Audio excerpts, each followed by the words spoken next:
ఏం సార్ ఇండస్ట్రీలో కొంచెం ఆఫ్ అయినట్టున్నారు? అలాంటిది ఏం లేదు. మామూలుగా అంటే జనరల్గా నా తత్వం ఏంటంటే నా దగ్గరికి వచ్చిన అవకాశాలని సద్వినియోగం చేసుకోవటం ఓన్లీ ఇదే కాకుండా మిగతా అన్నీ కూడా. ఇప్పుడు యుఎస్ వెళ్ళాను, 3 months ఉన్నాను పాప దగ్గర, గ్రాండ్ డాటర్ బర్త్డే. అలాగే అక్కడి నుంచి నెక్స్ట్ మా ఊరు వెళ్ళాను, మధ్యలో ఏదో షూటింగ్ చేశాను. యుఎస్లో ఉండగా విఎన్ ఆదిత్య గారితో షూటింగ్ డల్లాస్లో చేశాను. అలా జరుగుతూ ఉంటాయి. సో అడగందే అమ్మాయినా పెట్టదంటారు కదా సార్, అడగటం అలవాటు అవ్వలేదా ఇండస్ట్రీలో? నాకు లేదు, ఫస్ట్ నుంచి లేదు.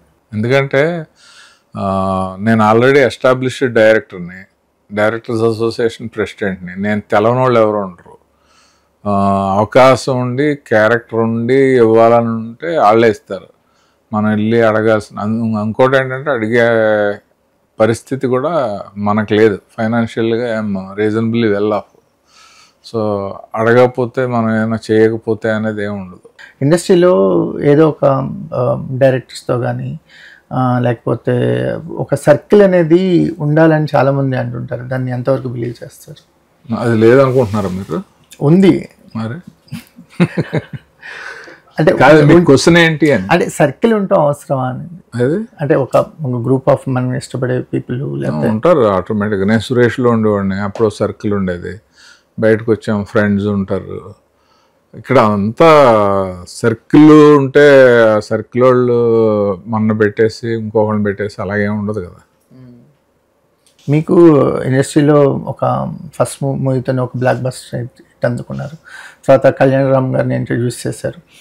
ఈ ఇండస్ట్రీలో అంటే హిట్ అనేది చాలా ప్రీషియస్ సార్. అంటే చాలామంది డైరెక్టర్గా ట్రై చేస్తూ ఉంటారు, వాళ్ళల్లో అతి కొద్ది మందే సక్సెస్ అవుతూ ఉంటారు. ఆ సక్సెస్ తర్వాత దాన్ని మళ్ళీ ఆ పికప్ అనే పాయింట్ దగ్గర ఏదన్నా ఎందుకని ఆగిపోయిందంటే ఏం చెప్తారు సార్? నాకైనా మీకైనా ఓ షాట్ ఎందుకు ఆగిపోయింది అనేది దానికి ఏం రీజన్స్ ఉండవు. ఇప్పుడు మీరు ఇక్కడే ఎందుకు ఉండిపోయారు, సినిమాల్లో నటించవచ్చు కదా. ఈ జర్నలిస్ట్ లాగా ఇలా ఇంటర్వ్యూ చేసుకుంటే ఎందుకు ఉండిపోయారు అంటే ఏం చెప్తారు మీరు? ట్రై చేయలేదు కాబట్టి. అదే మీరు ట్రై చేయలేదని చెప్తారు.